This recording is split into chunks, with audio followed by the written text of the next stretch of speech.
Hello guys, so last one, so I'll try and keep it succinct and try to be as good as, I'm not going to try and be as good, I'll be miserably a lot worse than the rest of the guys, but certainly the most interesting thing for me is the conversation around the table and people talking about how can this be used, or what could we use it, talking about the real kind of issues, and I really kind of shine a light on the guys at Giveth who are really like, they're doing this. There's a lot of people talking about this. There's less, doing it. And, you guys could be giving your time up to kind of work on whatever a startup or ICO and be driving in Ferraris now, but you're here instead. So I think what you guys are doing is like incredible, and you really are kind of like cracking through the kind of the boundaries of the space, and it will have a massive impact on us, I think. And there's lots of points about, like you were talking about the Pineapple Fund, how do we get involved? We missed it. And like there's a lot of, the Pineapple Fund is shut down now. That was what you were talking about. It was oversubscribed. They shut it down really, really quickly. So we all kind of missed it. We missed a really great opportunity to get involved. So I'm founder of Three-Sided Cube. And we've really always been interested in kind of disruptive technology. So we've built mobile apps and used that kind of technology. And we've since got really excited about blockchain. And it is weird, kind of like what Rodri said. It's like it's spreadsheets and it's like, how do you get excited about that? But I think it's not necessarily the spreadsheets. It's really like what transformational stuff could this technology do? It promises really good stuff. So we've kind of been around and talking a lot about blockchain in all sorts of different spaces, including ours. But from IFC in Amsterdam to kind of London fundraising week to global perspectives in Mexico, and kind of the big thing that's kind of come across from all of those kind of things is it's really difficult for NGOs and kind of the charity sector to play in this space. It's a real big, like there is a chasm between the likes of Giveth and other people in the space. How do you kind of bring that together? And there's lots of actors and there's lots of small pockets of projects that this sector is doing, but they are small, and the most successful ones have been the ones where they've worked together and kind of done it across multiple kind of organisations. So that's really why we've kind of put together TalkWalkRun, which is a membership organisation. And the point is really, we want to stop talking about it. I mean, probably failing miserably right now, kind of talking about it. But we really want to move from kind of talking about it to actually doing something, like doing stuff and starting to explore that space. And I mean, what I would say is one of the questions I hear a lot in this sector is, where are the case studies? Who's done what? Show me validation, of this. And this is the future that we're shaping right now. And really, there's an opportunity for us to get involved and shape it. And to be honest, we want you involved, and you should be involved. You're a massive entity for good, and to step away from this kind of massive technology that's changing stuff and just wait for everyone else to figure it out and then jump back in is not. We need you to jump in. We need you to get involved. And one of the things that hopefully will help with is kind of connect up Giveth with other kind of organisations so they can do that. But so TalkWalkRun, it crosses over a little bit with blockchain for good, and I think we'll have some conversations about how we can kind of collaborate together. But it's designed to kind of help navigate the Wild West. It is a real Wild West out there. So there are dark forces and good forces there. It's kind of how do you know which are the good forces? How do you know who the real kind of players are and who are the kind of fake organisations? It's really freaking complicated. Like it's ridiculously complicated. The learning curve is like super, super steep. So how do you reduce that learning curve? How do you group together? And undoubtedly, community stuff is around shared learning, shared information, bringing that stuff together. And it's new technology. So if we said to one of your charitable organisations, hey, let's start playing with blockchain stuff, let's do some proof of concepts, you know, we're going to fail. Giveth are failing in quite a few areas. They're also succeeding in a lot of areas. And where they're failing, they are helping to solve the problem. So like you were saying around the price of gas, the price of doing transactions is going through the roof. You guys are now looking at how do we solve this? How do we get that down? And I know Ethereum are trying to solve that. That will be solved, fairly soon. But the cost of it, if you do it on your own, is quite high. If you do it together, so if you multiple organisations working, in my lifetime that would be the internet, that would be mobile, and now it's blockchain.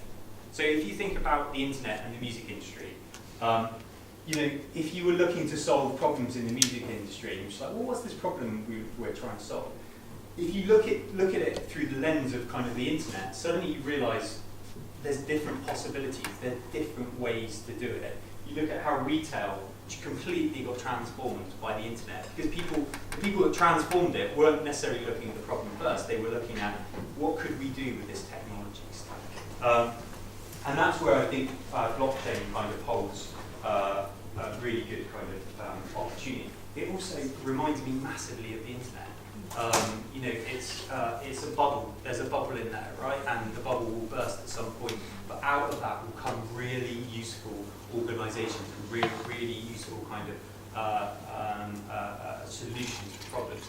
There's also the thing around the haves and the have-nots. So there was a big thing around the internet of there was basically a massive knowledge divide.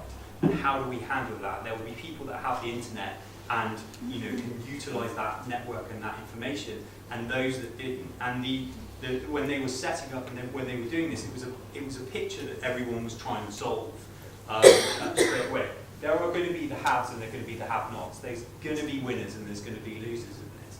And that's again why it's kind of on you guys to step into this space and kind of like put your feel on it. Giveth will definitely make 100 mistakes more than if they're working with you to kind of shape those and learn how it works in real life. But fundamentally, I think it's got a lot of potential. This is a big one, right? There is a chance that the majority of money will move into cryptocurrency, right? I probably think it's 50-50. Some people will think it's 20%, some people will think it's 8%. That's the biggest single move of money in history, right? That's the biggest single move of power in history. Like, don't be on the outside looking in, going, what's going on here? Or we're a bit worried about, the dark players or whatever it might be. There is a chance that could be the case. And like we talked about, it is like the Wild West out there. There's great people involved, and there's other people that are just trying to make it up. So it can be scary, and it can be like, well, where do we go? How do we go? How do we kind of navigate that stuff? So here's kind of like a bunch of different organisations. So IXO Foundation, ridiculously interesting, looking to kind of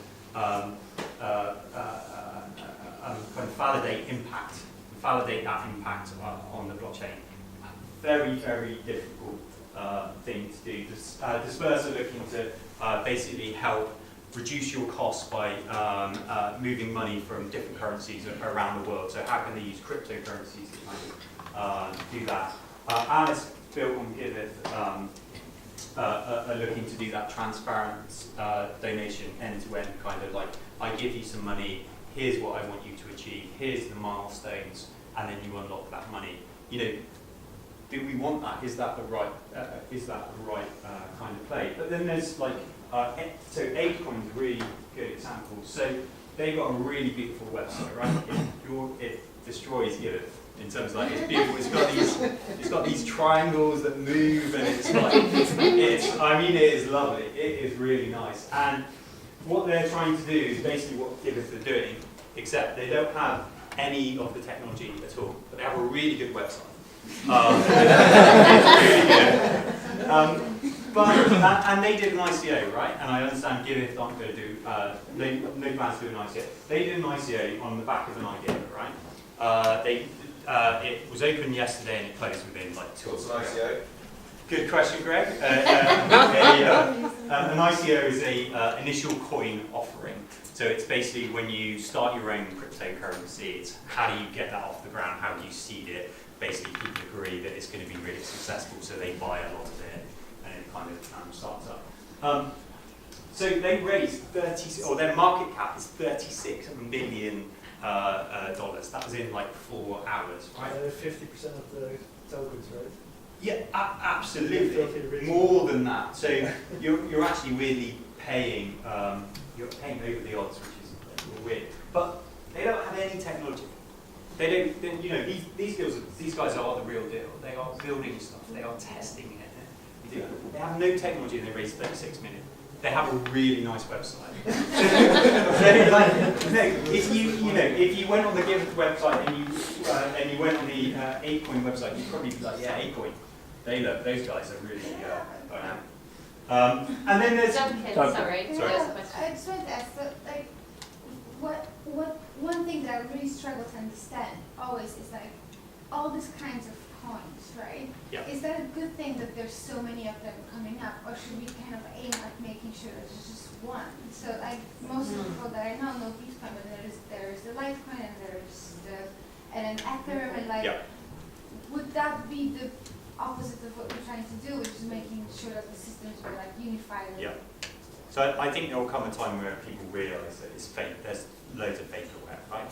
And you won't be able to. The reason why there's so much coins is because you can do a flashy website and make 36 million market cap in a day, right? So will it go to smaller numbers of coins? It will have to, because there will be fundamental economics behind them, and only certain coins will make those fundamental economics. It won't be one, that's for sure, and you don't want one really. But it probably will be a small number of kind of. Why do you not want one? Sorry? Why do you think it's important? Like, why not one? Would that not be like perfect? Well, you're then trapped, right? You're then trapped on that. So the coins themselves are kind of like decentralized. They're managed by, or their direction is managed by the miners, right? And if you've got one particular coin that's doing really well, so Bitcoin's a great example, right? Where they're not really interested in the fact that you have to pay huge transaction fees. They're just interested in making as much money as possible. So as well, a big part of these coins is that it's not just money, it's programmable money, and different coins may want to introduce different functionality. So that's why they differentiate themselves in what you can do with the coin and the programming that's gone behind that token. So that's why you'll find that, so I want to do this thing that Bitcoin doesn't do. I will create my token so that I can do that thing with my coin. So as a non-profit, how do you decide? Can I have many of them, or just choose one? Well, I think that's where it's kind of navigating that kind of Wild West, and it depends what you're doing. It depends what your risk appetite is like. It's maybe a question for the panel to answer, because I don't know if there's one perfect kind of answer. So then there's lots around, but I think the blockchain holds kind of huge potential. It has some fundamentals behind it that promise really good things for NGOs and charities. Whether it's kind of reducing costs, moving money between different kind of currencies, added transparency. You may want it, you may not. Traceability through supply chains. Banking the unbanked. There's another coin that's coming out that's literally looking to tackle that right now. What advice have they got from you guys? How are they really fundamentally thinking about how this works? That's the kind of area you kind of involved with. There are players that are really kind of leading in the space. UNICEF is one of them, for sure. So Chris Fabian, head of UNICEF Innovation Fund.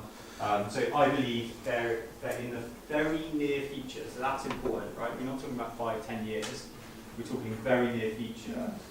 We will be using blockchains, and the Bitcoin blockchain maybe, and other distributed ledgers to do centralized operational tasks. So the other thing I would say about all of the problems that these systems have is the entire business community has woken up to this, and they are, the number of startups there are that are building whatever kind of thing to solve whatever kind of problem there is a huge business focus on this right now. So I think 2018 is going to be the point where we actually see adoption. You know, people actually using it to do things. You know, people actually being able to not have a bank account and actually use it. They interestingly yesterday, so they announced that they were going to offer equity-free investment of between $50,000 and $90,000 US dollars to seed stage startups developing solutions on open blockchains in areas including smart contracts, tokens, mining, and data analysis. So they're really, I mean, they're lucky in the sense that they have this fund that they can do, but they've realised that they need to help people in that space and help back and fund those kind of organisations that are doing good. What's the name of the fund, sorry? The fund, I think it's just the Innovation Fund. I think. I'm not 100% sure. I think it's the Innovation Fund. But if you just do a Google for it, it will definitely come up. And then as we talked about, kind of like the learning curve, it's basically just a line. There's no curve at all. There's just so many things you need to know and understand. Really? So kind of wrapping up, kind of like, for me, I'm interested in you guys actually being involved with this, right? And there is, as I said, there's very few case studies. It's about, it is about paving a path, but helping shape it for good. So how do the charity sector kind of utilise blockchain technology? You're going to have to work together, right? You've got to work together. There's, maybe UNICEF can do it in a silo,